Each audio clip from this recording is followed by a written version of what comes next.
to the shop. Let's make a worm bin. I'm doing all of this instead of buying bagged soil and amendments. So for the one-time cost for some heavy-duty plastic, I no longer need to buy potting soil, nursery starting soil, raised bed, in-ground bed, permanent soil. I'm not planning on buying that. I'm just gonna get free wood chips.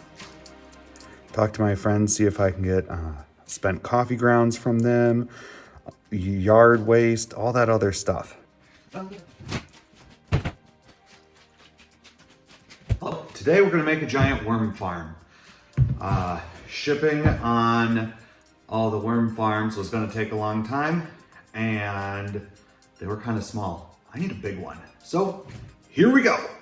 All right, I've been very influenced by a lot of thinkers who make things as simple as possible instead of as complicated as possible.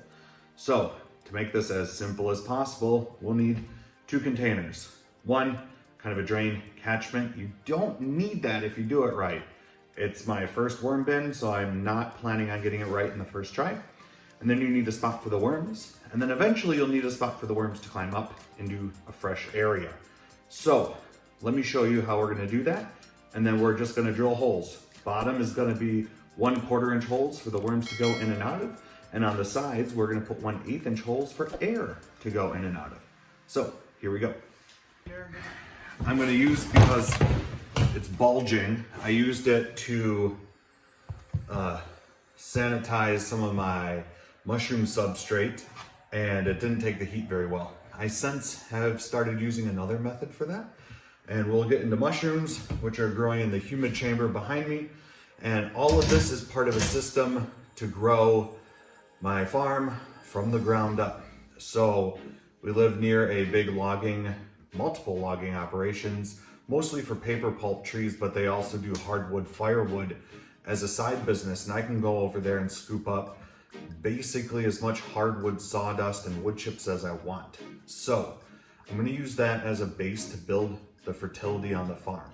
In order to do that, I let oyster mushrooms, and I'm gonna get into other mushrooms, grow in it, and after about 3 or 4 weeks, they have really broken it down into something the mushrooms can eat and fruit off of. So we're getting a load of mushrooms out of that, and then I'm gonna take that and apply it directly to my perennials, or I'm gonna put it in here with kitchen scraps and have the worms turn it into a vermicompost, which is going to also have a lot of worm waste and beneficial bacteria in it, which the annual plants like.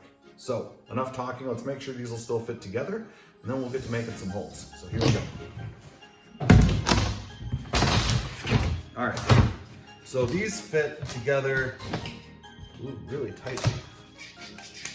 I was hoping to have a little space, but we can put some bricks in there to lift it up a little bit. This is gonna be my catchment. This first bin. Let's do it the other way. All right. Really nice. All right, this bulging bin will be the bottom. This will be my worm bin 1, and then I have worm bin 2, and I have lids. My old lid is gonna catch the liquid to start, and then, don't need the promotion there. The worms will live in here. So this one needs a hole in the bottom, multiple holes. Now, if you think about it, this part is going to be lower than that part, but I'm gonna put holes all over it. And then I have a bulkhead fitting for the catch basin, which I will show when it arrives. So this is gonna be the bare minimum, simplest worm farm ever. Let's get these holes drilled.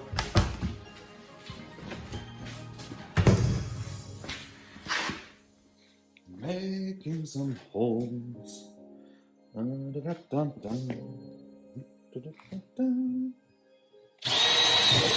One.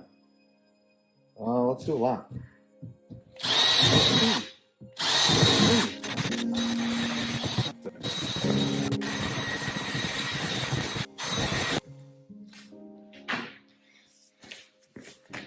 All right, these actually came out really smooth. Oh, let's be real.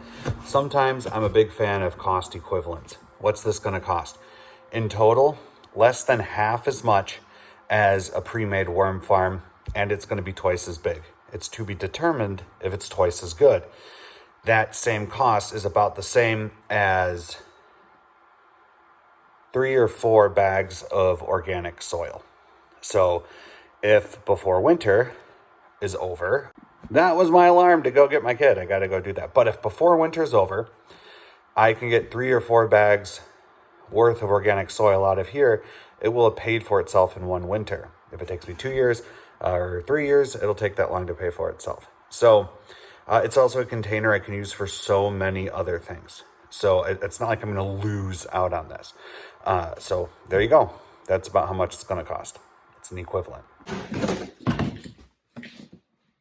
These are just a little rough. So someone else had asked, can you get these smooth without having to cut them with a knife?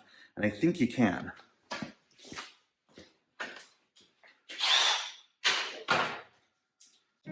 So this is a countersink bit, and I'm hoping, let's see. Hold on. I'm hoping if I go slow enough, maybe even use this in reverse, I can just whoop the little sharp part off the drill hole on the inside. Let's see.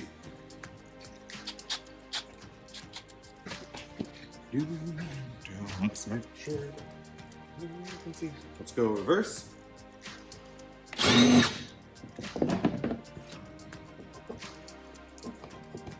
Not great. Let's try this one.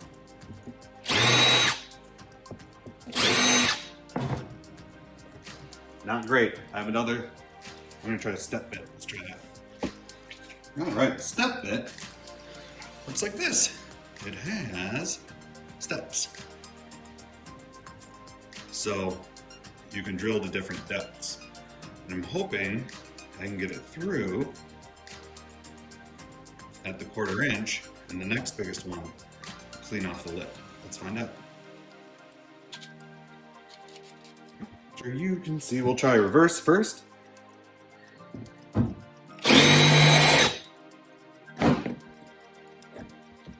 Try another one. Not great.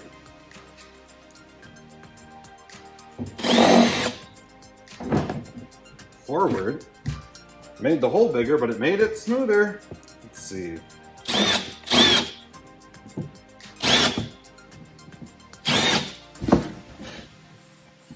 There you go. So that's the way to do it. To smooth these out, you can just zip them with a slightly bigger drill bit. Real gentle. You might make them slightly bigger, but I don't think the worms care, and you can see it's melting right onto the head of that, which is great. Better on the drill than in my soil.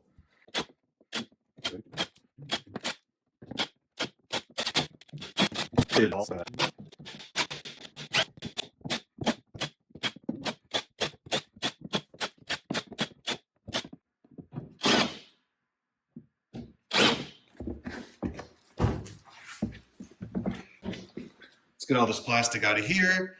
This plastic is gonna get thrown away. Let's get this off. Oh man.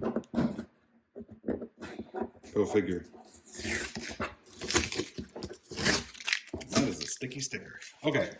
I do the plastic work inside so I can get it all cleaned up. I don't want any microplastics out of my farm. So let's get this cleaned up. Okay.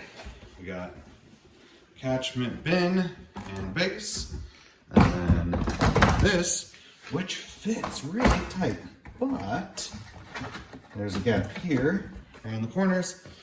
You know what? I'm gonna try to do my holes there, and then I'll do our holes on the lid too.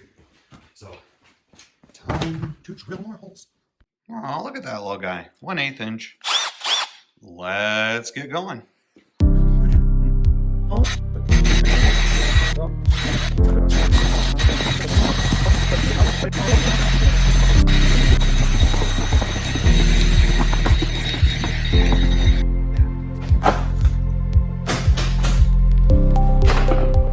these are sharp. That's okay. All right, do a few more air holes, a few more air holes right in here. And if you're thinking those are too tight, you're right. I'll wait for a second.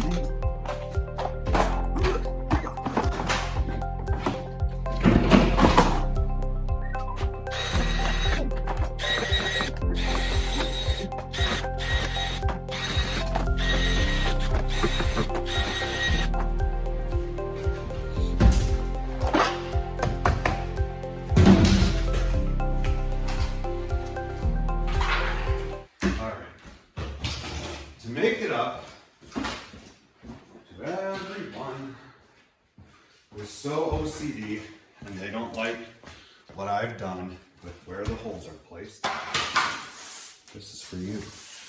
Oh yeah. Clean, clean.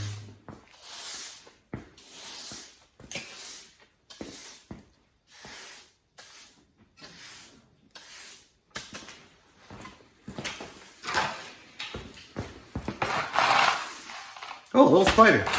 I'll let that crawl out.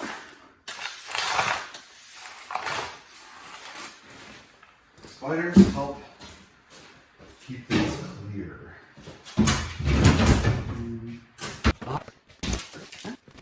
This is going to have a drain on it. That's not here yet.